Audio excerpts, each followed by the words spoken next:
So the next section, we're going to look at the skills, the very basic skills required for software testing. All right. So we're going to look at some of the very basic of the practical software testing, and it's not a detailed course on basics of software testing. So the most basic element you should understand about software testing are the requirements, test cases, builds, test execution, test results, bugs, automation, and innovation. Now related to requirement, they are generally captured in the form of use cases, user story, features, or specs. If you are in Agile or Scrum model, then the requirements are captured in the form of user stories. Based on that, you're going to write test cases. So obviously you should know about test case design techniques. Then the actual software that is used for testing during the course of development, you get in the form of different builds. And then if the user story or aspect of user story is not working, or the test case is not working as expected, then we say it's a bug. And of course, you may want to automate things, that is the execution of the testing. So that's what automation is. And innovation is, everybody knows that you have to be creative, and what are the different innovation techniques that you can use. So that's something I will delve into. So this is the basic set of things that I'm going to cover in this section. So let's look at each one of them one by one. So let's start with requirement. Now there are many kind of software applications, and let me take a couple of examples. So the calculator which is there on your desktop, right? So for example, this one, right? So this is an application to do number calculations and so on. Or if we go to Google, right? So here is Google out here, we do searching something, right? So if I do a testing search, right? So this is what the Google is. All right. Okay, so this is a web application. So, and there are many other kind of application, but broadly I would like to classify them as desktop application, web applications, and then mobile applications, right? And there are others also, but these are some of the quite common ones. So let's look at pick one application, calculator, and I'll try to cover various basic elements of software testing using this as an example. So let's start with the requirement section, and as I said, you can write user stories to cover that. So let us say I have these user stories S1, S2, S3, right? And I say as a salesman I want to add two numbers such that I get their sum. So example is 3 plus 4 is equal to 7. Or as a salesman I want to multiply two numbers such that I get their product. So 3 into 4 is equal to 12. Or as a salesman I want to edit wrongly entered numbers such that I get the correct number. So I write 2 into 4 and then I realize no, instead of 2 I wanted to have 3, and so on. So typically what will happen is that you will have you can capture the requirements by the way your product manager or business analyst in this format, that there is an ID for the story, and then we say as a dash I want to dash such that dash, and then I say as a salesman I want to add two numbers and I get there such that I get their sum, and so on. So you can keep on covering the requirements in this form. I've covered more details about this Agile Scrum and how the stories are captured in my Agile Scrum course. Alright, let's get back to the slide. And so once we have these user stories, we need to write test cases. So for writing the test cases you need to understand two things: the format and the design. So first let me walk through the format. So format would be that you will have a test case ID, a title, and then the steps, and then the expected results. So for example, for the story 1 I could have something like ID as T1S1, and the title is adding two non-zero single digit positive integers should give the sum. So the steps are launch the calculator, click 3 plus 4 is equal to, and the expected result would be the display field should show type button items, and finally the sum as 7. Alright.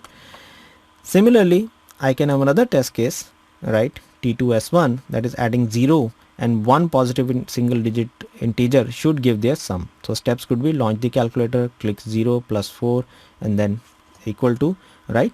And the expected result display field should show the type button items and finally the sum. So what exactly this means? So if I launch, so this is basically launching, right? So and then I click 3 plus 4 equal to, so you can see these numbers are coming up over here, right? So you should show, and finally the 7 number, right? That was the expected thing. All right, so this is what the different test cases are. So T1 S1, T2 S2, then T1 S2. So for the story 1, first test case, multiplying two non-zero positive single digit integers should give their products. So again, launch calculator, click 3 star 4 equal to, the display field should show the type button items, and find the product as 12. And then other one, T2 S2, multiplying 0 and 1 single digit positive integer should give their product. So launch calculator, click 0 star 4 equal to, display field should show type button items, and finally the product as 0. And when I was actually doing these or running the steps of these test cases and verifying the expected results, that is what we refer to as the test execution. That is, when the steps are actually done on the software, it is referred to as the test execution. And the outcome that comes of this test execution is the test result. So when I say I saw 7 over here, and this was as expected, and whatever in the expected condition was, so if it comes like this, we say the test case is passed. That is, if the actual result matches the expected results. If it doesn't, right, then we say it has failed, and the failed test case is a bug actually. All right, so let me come back to the slide. So a failed test case is a bug, that is, actual result does not match the expected results. And the format of the bug is, you will have an ID, you will have a title, you will have some steps to reproduce, and then actual result and the expected results. Say adding 3 plus 4 gives out nothing, the expected was 7, so this will be logged as ID as, let's say, XYZ. Title, adding 2 numbers does not show anything in the display field, and the steps to reproduce would be launch calculator, click 3 plus 4 equal to, actual result would be the display field comes up as blank, expected is the display field should show 7. Now you can maintain all these things in an Excel sheet, the kind that I've shown over here. You have the requirement in the Excel over here, which obviously a product manager or business analyst has to give to you, right? Your test cases could be in this kind of a format. You have ID, title, steps, and expected results. You have the ID and list them down. I will attach this Excel sheet to this course for your reference. And then you can have the test results as ID, title, steps, and then the expected result and the result. So this part is the complete test case, and the one column is added for the test result or status. So for example, if this fails, then we say fail. If it passes, it say pass. And again, the bug with ID, title, steps, reproduce, actual result, and expected results. So you can jot down the bugs in this format over here. All right, let's move on. The other aspect of the test case was the design. So why do we need to know about it? So let me share a basic example with you. So let us say this is a basic prototype of a calculator, something like this. If I launch over here, right? So if I type something over here, and when I click calculate, the total should come down over here. So let's say this is a very basic prototype of a calculator for addition. Now if you look at the field N1 and N2, and the condition that I have is that is going to take 2 byte integers. Now when I say 2 byte integers, that means, and 2 byte signed integers, so that means the range of the numbers is going to be minus 32,768 to 32,767. So the total number of values is going to be 65,536. Now N1 can take so much of values, and N2 can also take so much of values. So the total combination is going to be 65,536 into 65,536. So let me just demonstrate this calculation to you. So N1 can take this much values, N2 can take this much values, right? And if we look at this, the product of N1 into N2, which is basically these two values, is a huge number over here. Now let us say for each of this scenario to test, I take 5 seconds. If I'm doing it manually, then in terms of hours, this is what is going to be the number of hours needed. That is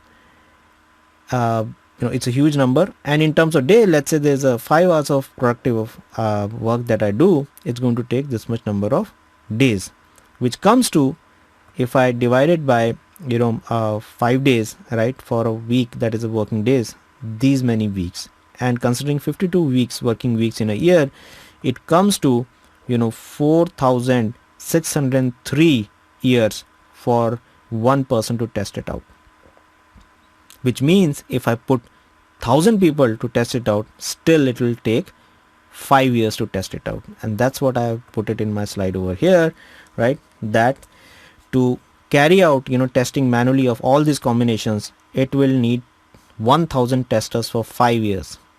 So it's absolutely impractical. And the other question is it really needed? So that's where the test case design thing comes in, and it gives us smart and foolproof techniques to do testing. Now, how does that help? So we'll take an example and show you. And there are various kinds of test case design techniques like equivalence partitioning, boundary value analysis, decision tables, state transition, use case based, and so on, which I covered in the detailed software testing. So I'm not going to go through all of them. I will cover one of them, that is equivalence partitioning. So what do we do in equivalence partitioning is we divide this set of test conditions into groups or subsets for which the value can consider to be handled equivalently, assuming that all the values in a partition will be handled in the similar way. Hence, picking one value is sufficient. That's the underlying principle. So it is very important to create the correct partition. If you pick two different partitions as one partition, then you may miss out on a value from a unique partition, and this may have a potential bug. Now this is also referred to as the equivalence classes. So for example, in case of a number line, broadly if you see, there are two partitions. One is that of the positive integers, another is that of the negative integers. And if we consider these two partitions for the basic prototype of the calculator that we just saw, then we can say that n1 can take two values, right? One from this partition, another is from this partition, and so will n2. And the total number of combinations now comes down to 2 into 4, which is 4. And let me go back to the Excel sheet to show you the calculation. So 2 into 2, 4, which is taking 5 seconds. It is fractionally very less time. So it is going to take just 20 seconds to do this testing, right? So almost zero compared to the other one. All right. So coming back to the slide, that's the power of test case design techniques. It gives you smart and foolproof techniques to design test cases, which can ensure that you are tested it enough and with high level of confidence say, okay, this is going to work or not work. All right. Now there are, related to this case itself, you may ask, what about 0? What about single digit, double digit, etc.? What about fractional numbers, that is the floating point numbers, if it is designed for that, right? Of course. So you need to see to what level you want to do the testing and design the test cases, and then try to figure it out. It also depends upon the criticality of the functionality that you're trying to test, right? And at what level you think a failure is acceptable and not acceptable, those kind of things, right? So that's a risk assessment part that you need to do. But remember, missed partitions can result in missing the test cases and missing the bugs. So it is very important to pick up the right partitions to do the testing.